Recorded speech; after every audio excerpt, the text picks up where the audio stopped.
introduce you to a young boy called Billy. Billy believes that he is alone in the world and that nobody likes him.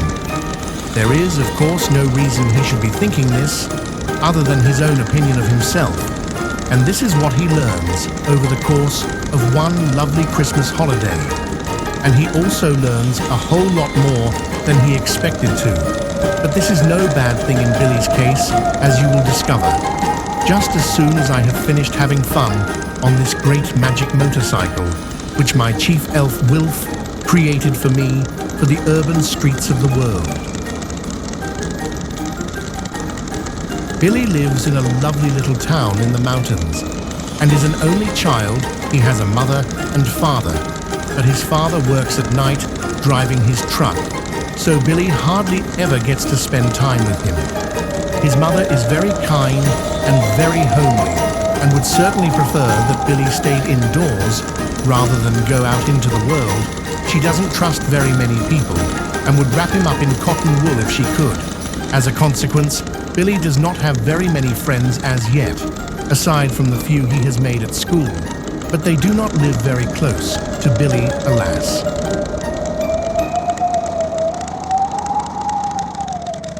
Most evenings he likes to go out to the main road and watch as his father drives off to work. The lorry is parked at a municipal parking lot, being much too big to park at their cozy little home. And so, in the time it takes for his father to walk the 1.5 miles to the vehicle, Billy climbs out of his bedroom window and runs down to the intersection beside the service station to get a close look whilst hiding in the trees.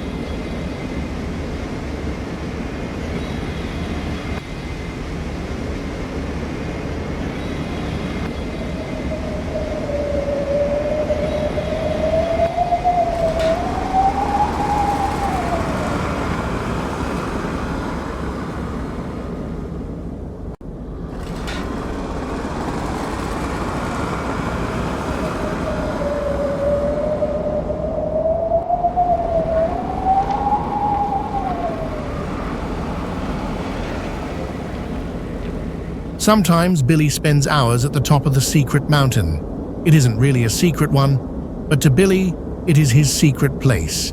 He likes to just sit there and look across the little town he lives in. Although he has no friends here, he still does love the place and could think of nowhere he would rather live. After all, he was born here. Unlike so many of the other kids who were brought here by their parents, working up in the new research park, mostly scientists and research professors and the like.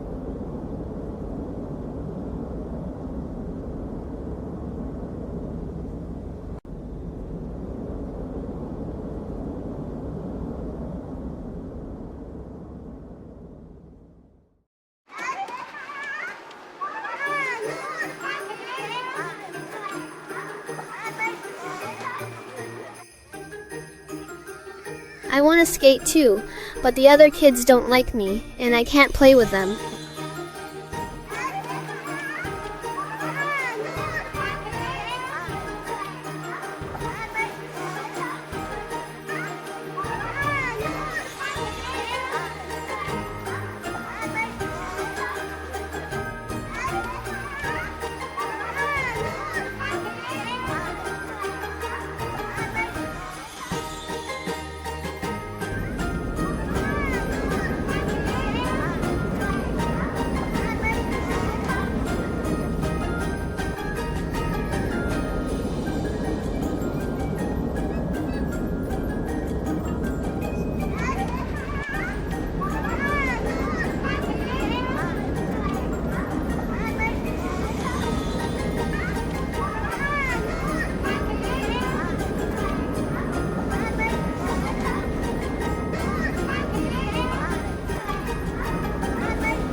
And so Billy lives his life as a loner for the most part, except for when he is at home with his wonderful parents.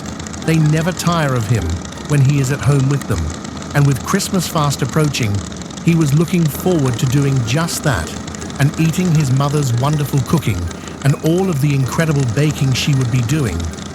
I myself was looking forwards to the same thing, if I am to be honest. One of Santa's perks, you might say, about the baking. I mean, of course, that is, he did, until he saw something that changed his mind a little. And he realized that this was to be no ordinary Christmas, and that life was to change for him.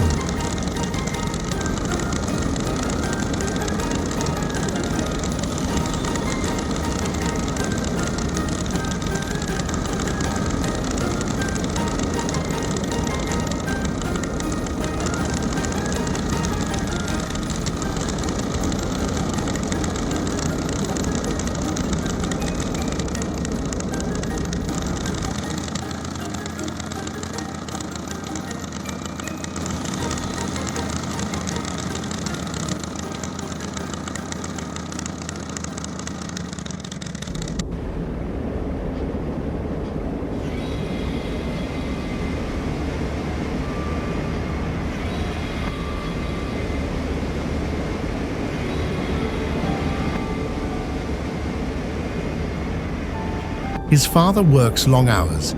Sometimes during the day, he volunteers to service the other trucks as required. This brings in some much-needed extra cash for his little family.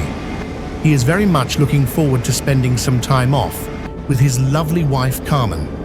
And Billy too, of course, not to mention Cotton, their ever-faithful dog, and just spending a lovely Christmas with them. Just a few more hours to go.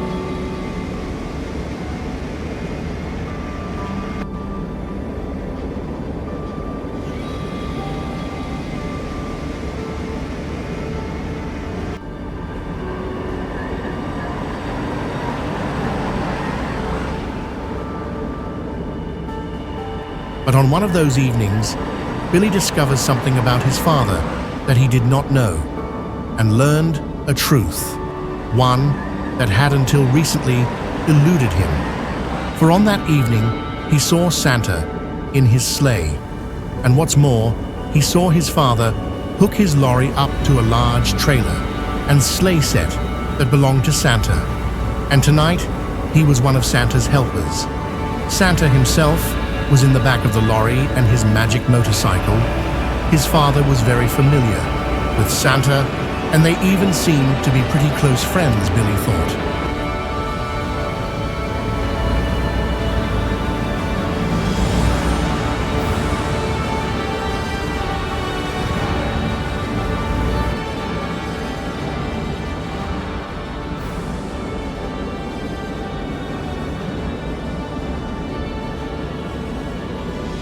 So I guess my dad works with Santa.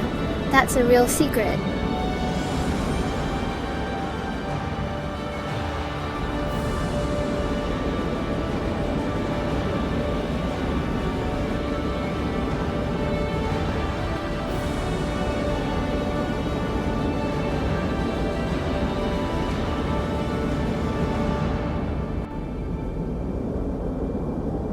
And so, armed with this new information about the reality of life, Billy began to see the world very differently, and with a new confidence, he embraced the day with new vigor and marched down to the lake to skate alongside the other kids.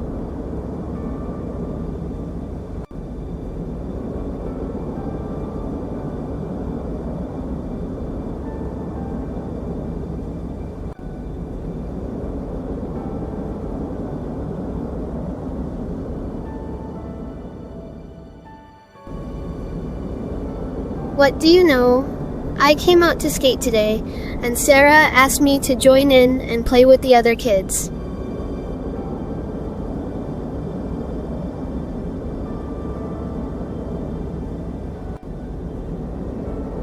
The following morning, Billy was up early and dressed for the outdoors. He had planned to go down to the lake and to skate, whether the other kids wanted him there or not. He had not spoken to his mother about what he had seen last night, nor did he feel he ought to. He felt it should be kept a secret no matter what happened.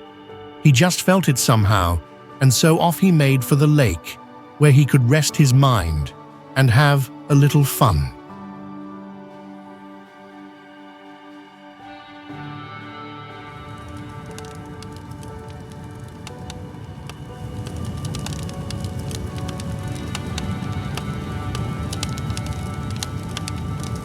Oh, baby, you came home early, so Christmas can really start now. I'm so glad we can have a couple of weeks to enjoy the holidays.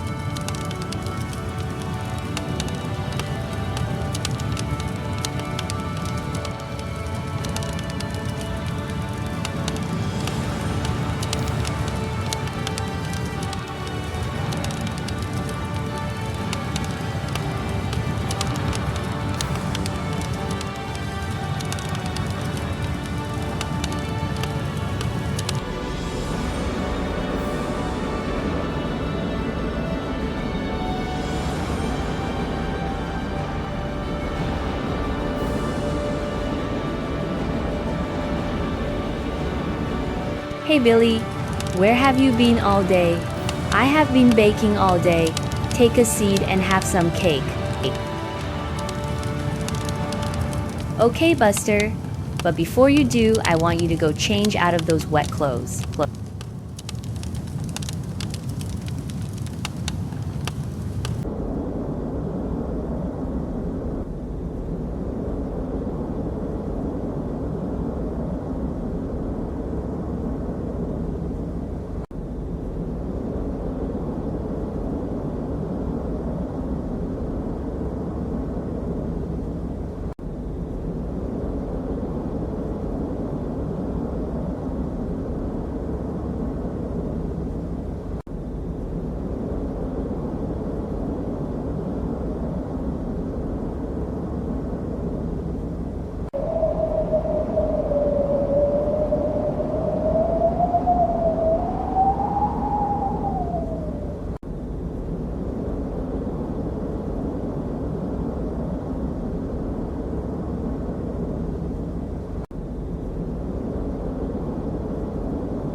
Come on, Cotton, let's you and I take a little walk. You've been such a good girl.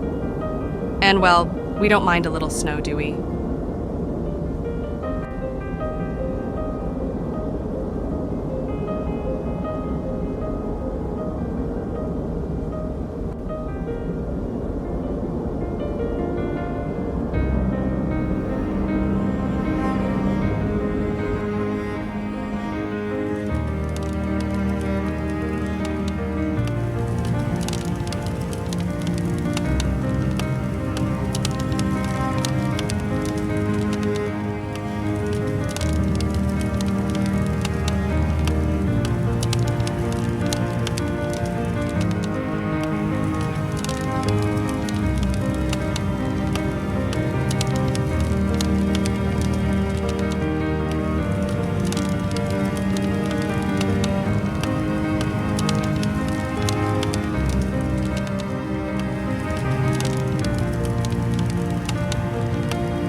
During his lonely escapades, Billy had found himself, more often than not, watching and waiting for the bikers to ride through.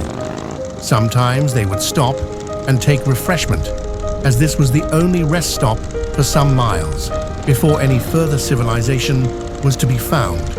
This gave Billy ample opportunity to drool over their shiny, powerful motorcycles and dream of owning one for himself one day. He really did admire the freedom they seemed to possess, and there was always more than one biker. There was always a friend for company on the road. This really did appeal to Billy.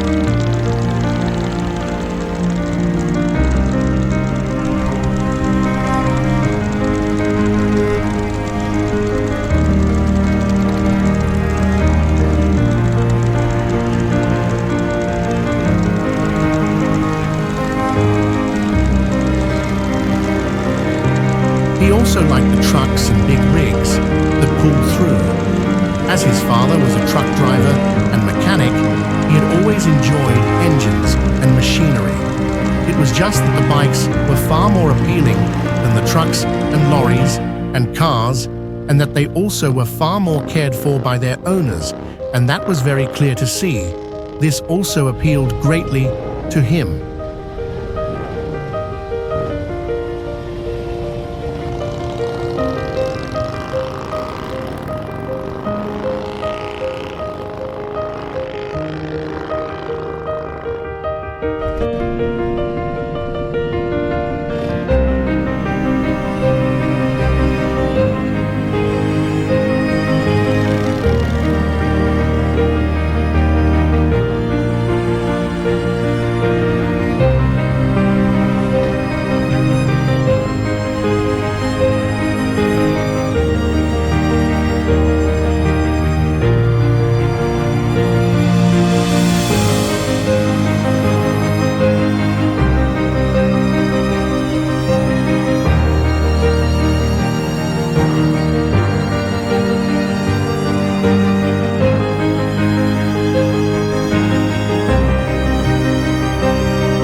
Merry Christmas, have a lovely time, and remember not to eat too much.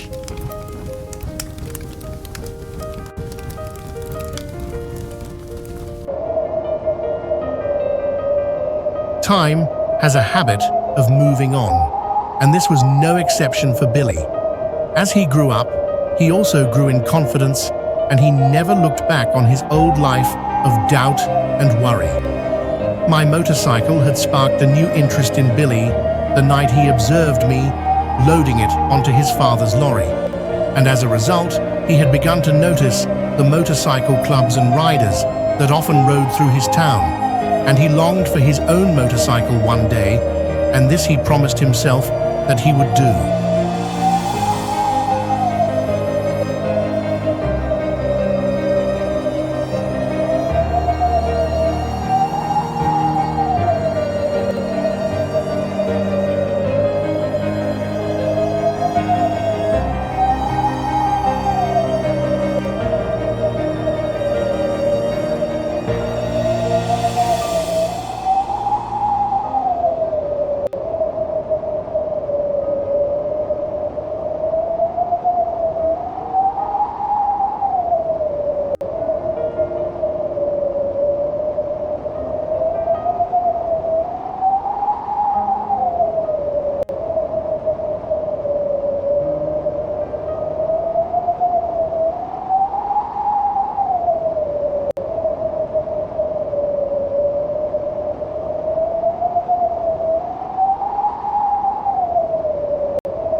Your father and I are so proud of you, Billy. You've grown into a fine young man, and you and Sarah make a wonderful couple.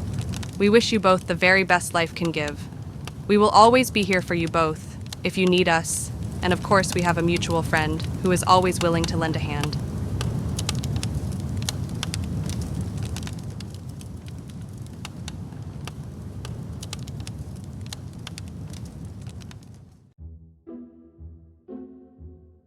This little bunch of police officers thought that they would take issue with my riding style and even tried to arrest me, but Santa has a few tricks up his sleeve, as they were soon to discover.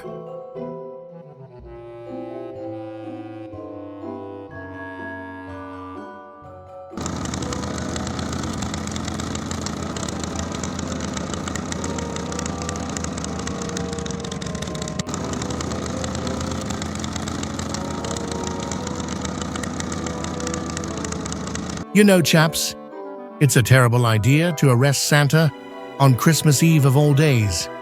But Santa, we had no idea who you were. And you, well, you were riding like a lunatic. We thought you were going to hurt yourself. Or someone else, perhaps. Well, who on earth did you think I was? Dressed like this and carrying all manner of gifts. You can't be too certain these days, Santa.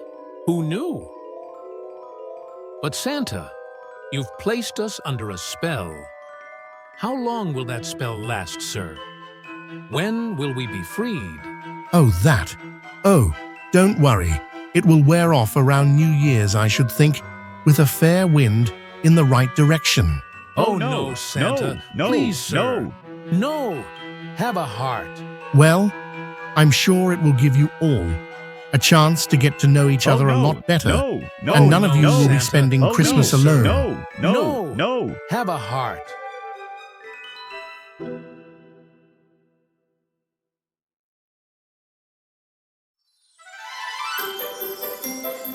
Of course, the spell will wear off as soon as I am out of range of their location. My wife has warned me of such things in the past, but we do laugh so when I return about these little episodes on my journey.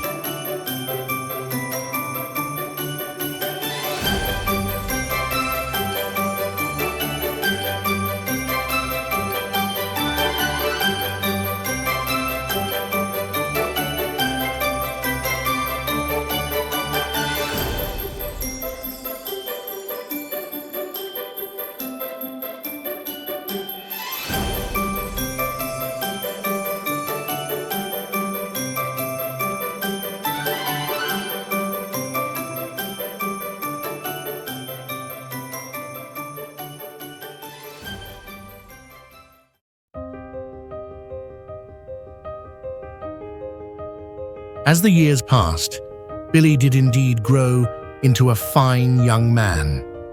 I had already seen his future before he was born and knew that he would, but free will is everything in these matters, and the path is never entirely certain. But as I had predicted, he did not fail to find his path. And he met the people he was supposed to meet and made the choices he was supposed to make. He and his business partner, Artie Grant, invested in the venue, now known far and wide as Willett's Sky Bar. They both took a leap of faith and were both in receipt of their own fair share of doubters, but business steadily increased. Patronage became solid and frequent. Even t-shirt sales are on the rise.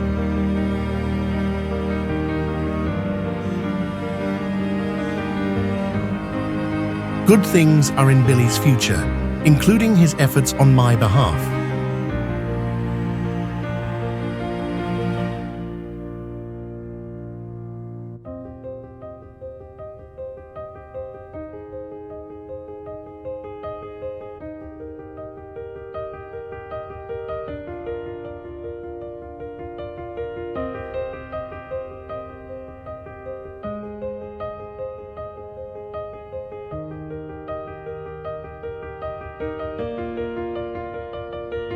I want a motorcycle when I get older.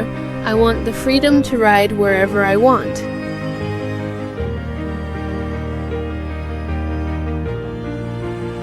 Fear not, Billy. You will, young sir. You will. Patience is a virtue, and one that you have proven to possess in vast quantities.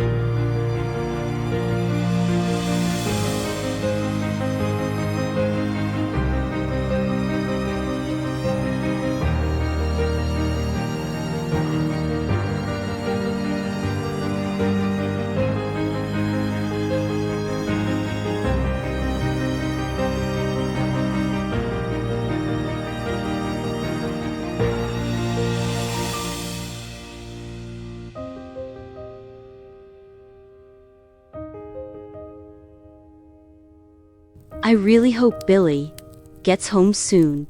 I worry when he rides in the snow.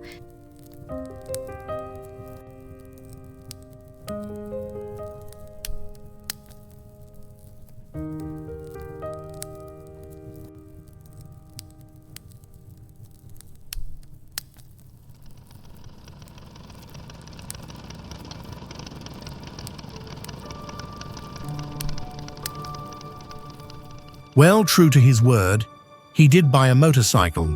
Once he had started working, after he had left school, he had also remained very close friends with Sarah through their teens. And as they became older, they became closer and eventually became a couple and married. And now Billy and Sarah live not far from Billy's parents and Sarah's mother. They have their own rather beautiful mountain home and look forward to a future of building their own family one day. And Sarah was long ago allowed into Billy's secret. Necessary really, as Billy is now in training to replace his father as my mountain helper, and his motorcycle is also a magic one, although they do still require training to ride properly, even though it is actually impossible to fall off. It can look rather silly going sideways or backwards down the road, but time is on our side, as it was with Billy's father all those years ago.